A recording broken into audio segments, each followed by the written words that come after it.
Welcome back, guys. Today we're gonna see how to start a page number from specific page in Word. Firstly, click the Show or Hide button on the Home tab to reveal formatting marks like section breaks.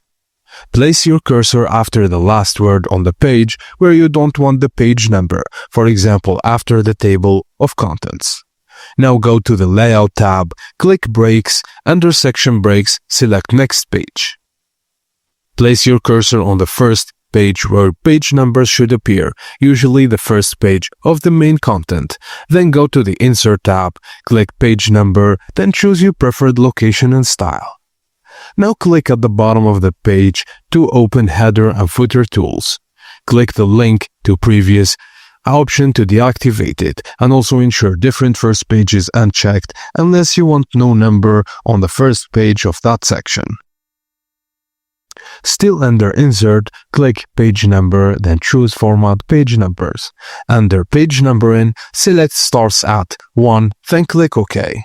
Now scroll to the earlier page, double-click on the page number and delete it. And that's it, guys. Thank you for watching, and please don't forget to like and subscribe for more. Hello everyone.